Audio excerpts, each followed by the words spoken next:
Good morning. आज आप सभी का स्वागत है इस क्लास में हम लोग पढ़ेंगे जो हम लिखते हैं हिंदी, हमारी मात्राएं गलत हो जाती हैं। आज के बाद से हमारी मात्राएं कोई भी नहीं गलत होंगी। अगर आप युवा हैं, गृहिणी हैं, बच्चे हैं और आप हिंदी लिखते वक्त गलतियां करते हैं तो आज से आपकी कोई भी गलती नहीं होगी। इस वीडियो को देखने के बाद आप 99% आप हिंदी करेक्ट लिखेंगे। कुछ मेन बातें होती हैं जो हमें नहीं पता होती हैं और यही हमें परेशान करती हैं। तो आज हम एकदम शून्य से सीखेंगे, एकदम ज़ीरो लेवल से सीखेंगे।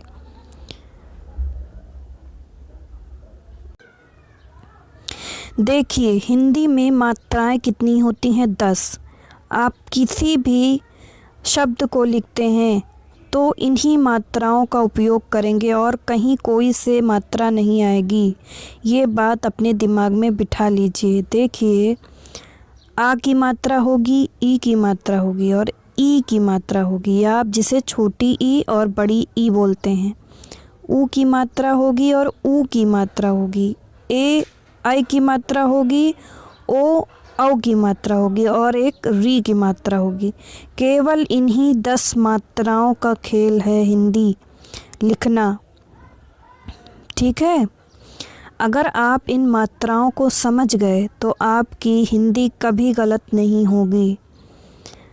आ की मात्रा होती है, मान लीजिए मैंने लिखा यहाँ पे ताला, तो ताला में क्या है? बड़ा आ की मात्रा।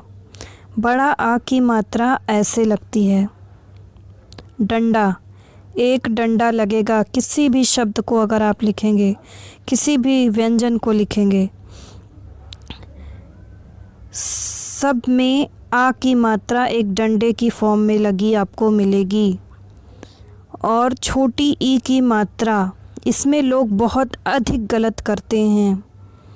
देखिए, छोटी ई की मात्रा जो होगी वो आपके बाएं साइड से लगेगी और जो बड़ी ई की मात्रा होगी वो आपके दाहिने साइड से लगेगी।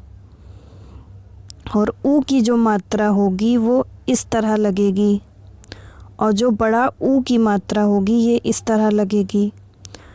ए की मात्रा आपको एक ही मिलेगी ऊपर और आई की मात्रा आपको डबल मिलेगी ऐसे, और ओ की मात्रा आपको ऐसे मिलेगी और औ की मात्रा आपको ऐसे मिलेगी डबल डंडे के साथ। और एक बचा लास्ट री। री की मात्रा लगेगी ऐसे। इन्हीं मात्राओं से हिंदी हमारी होकर गुजरेगी। एग्ज़ाम्पल देखिए, यहाँ लिखा मैंने ताला। ताला में है बड़ा आ की मात्रा। यहाँ मैंने लिखा किला। यहाँ है छोटी ई की मात्रा आपके बाएं साइड से। ये है छोटी ई की मात्रा। मैंने किला बोला तो किला में मुझे कम समय लगा, किला तुरंत बोल दिया। लेकिन जब मैंने बोला नीला तो मुझे इसको खींचना पड़ा, अधिक समय देना पड़ा।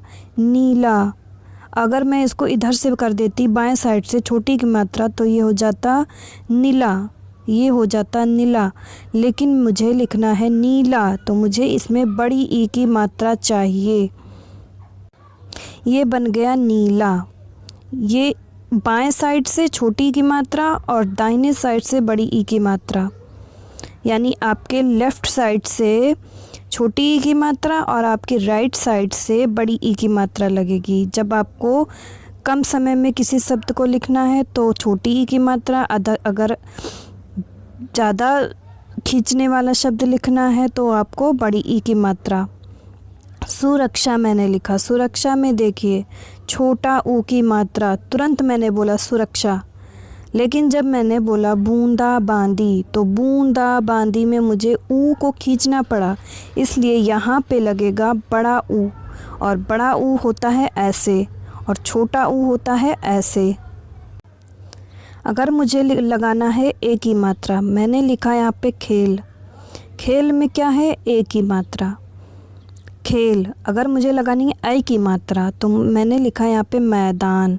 तो मैदान बोलने में देखिए आप मैदान ऐ आता है तो यहाँ लगेगी डबल मात्रा, ये होगा ऐ की मात्रा और एक ही मात्रा ऊपर, ये ए की मात्रा।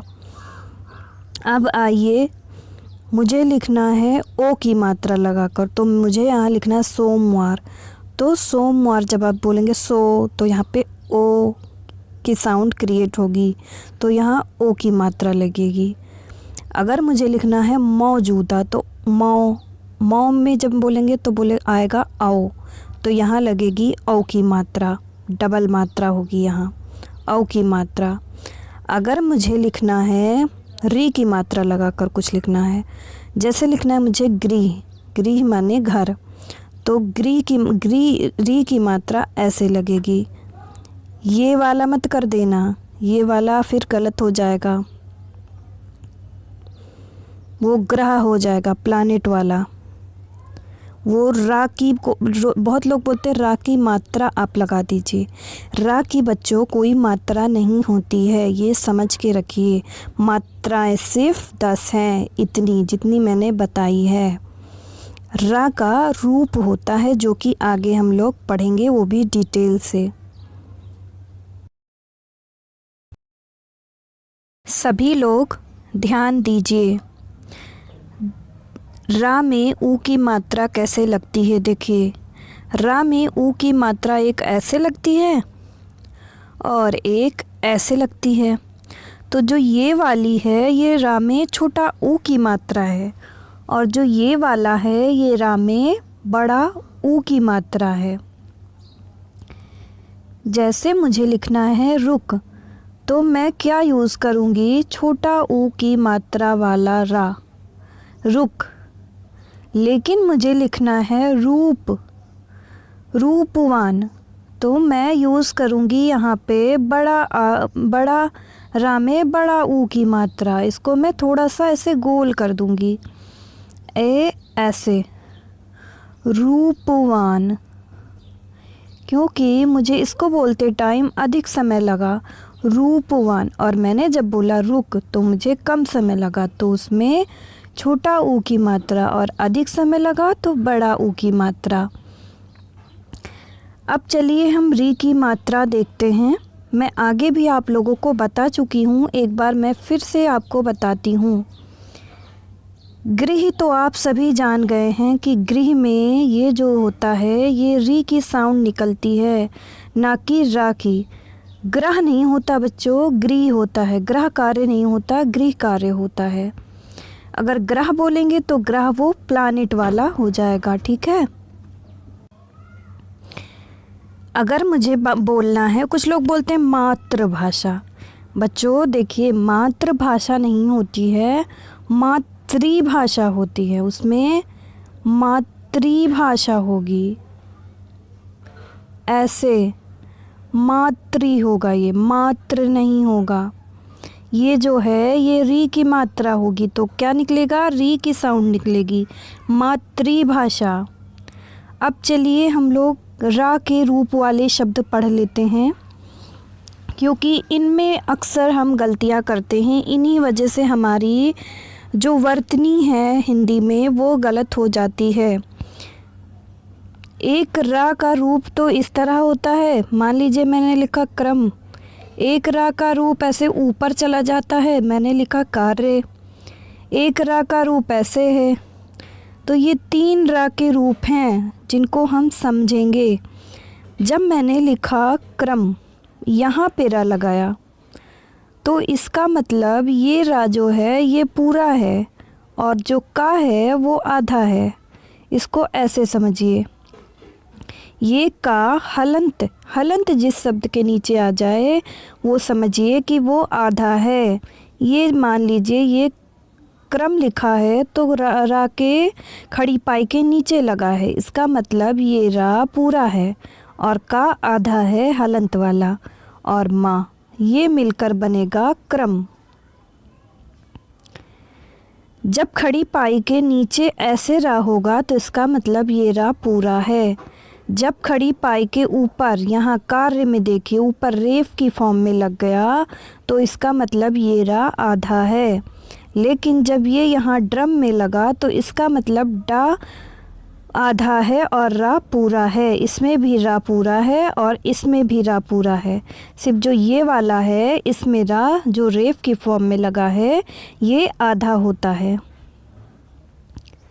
जैसे मैंने लिखा कार्य, तो कार्य में रा जो है वो आधा है, ऐसे रा आधा है इसका, इसलिए ये ऊपर चला गया, ऊपर की तरफ लग गया। और एक बात और जानिए, जो हिंदी के शब्द होते हैं गोल बनावट के, नीचे से जो गोल बनावट के होते हैं, जैसे टा, ठा, डा, ढा, ये सब शब्द होते हैं, ये हिंदी से, इनमें हिंदी को हुंडी वाले शब्द बोलते हैं। जो ये गोल बनावट के होते हैं इनमें रा ऐसे लगता है, इनमें रा ऐसे लगता है।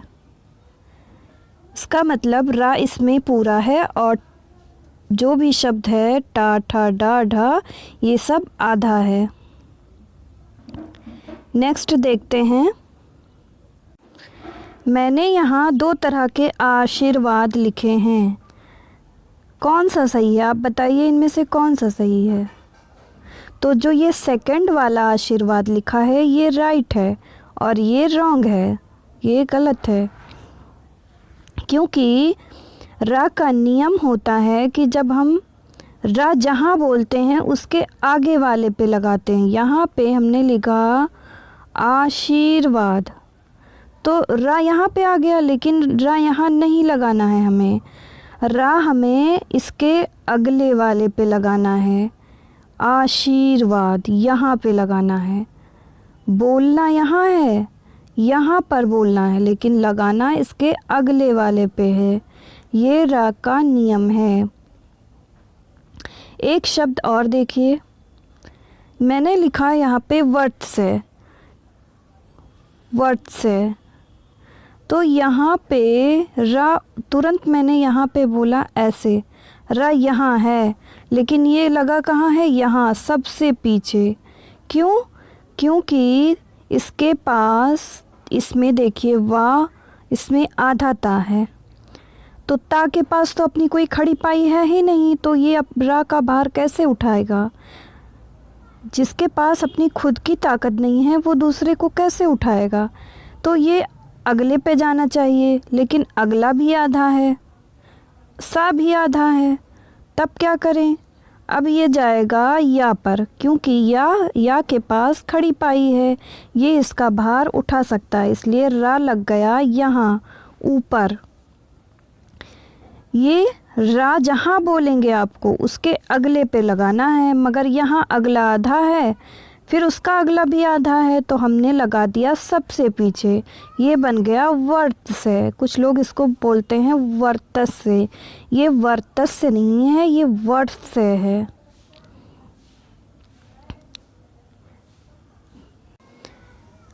आगे देखिए, मैंने लिखा कार्य कर्म, तो कार्य कर्म कोई शब्द नहीं होता, कार्य क्रम शब्द होता है। ये वाला रॉन्ग होगा, क्योंकि ये कार्यक्रम होता है, कार्य कर्म नहीं होता है। मैंने यहाँ लिखा कवियत्री और मैंने यहाँ लिखा कवयित्री, तो कवियत्री नहीं होता है, ये गलत शब्द है, ये सही शब्द है कवयित्री। मैंने यहाँ लिखा पुनर्जागरण, पुनर्जागरण, ये पुनर्जागरण गलत है, क्योंकि मैंने कहा क्या बताया कि जहाँ पे आपको रा बोलना है उसके अगले पे लगेगा, इसलिए ये गलत है, क्योंकि यहाँ मैंने बोला यहीं लग गया, तो ये गलत है। लेकिन ये वाला पुनर्जागरण आप देखिए, इसमें मैंने बोला पुनर्जागरण, तो ना पे आना आता था राना, लेकिन मैंने इसको अगले पे लगाया, जा पे लगाया, इसलिए ये वाला जो पुनर्जागरण है ये सही होगा। मैंने यहाँ पे लिखा उज्ज्वल, तो उज्ज्वल कैसे लिखते हैं? ये वाला गलत हो जाएगा, क्योंकि ये है उज्ज्वल, ये बन गया उज्ज्वल, मगर जो नीचे लिखा हुआ है उज्ज्वल, ये वाला राइट होगा, ये वाला राइट होगा, क्योंकि उज्ज्वल में आधा जा होगा, फिर आधा जा होगा, और फिर वा होगा, और फिर ला होगा, ये बना उज्ज्वल। ये वाला हो जाएगा उज्ज्वल, ये गलत है। एक शब्द और आप लोग समझिए। आपने देखा होगा कि दा में धा, ऐसा सब जहाँ आपको दिख जाए, इसका मतलब ये जो दा लटका हुआ धा दिख रहा है ये पूरा है और ये दा आधा है। ये दा ऐसा हलंत वाला है और ये धा पूरा है। जहाँ आपको ये लटका हुआ दिखे, आधा आधा लगे, मगर आप समझ लीजिए कि ये तो पूरा है और ये आधा है। ठीक है, आज के लिए इतना ही। आगे हम आपको वर्तनी से रिलेटेड कुछ MCQ टाइप क्वेश्चन करवाएंगे। तो अगर आप करना चाहते हैं तो मेरे चैनल को सब्सक्राइब करिए, ताकि जब भी मैं वीडियो अपलोड करूं तो आप तक वो वीडियो पहुंच जाए। धन्यवाद।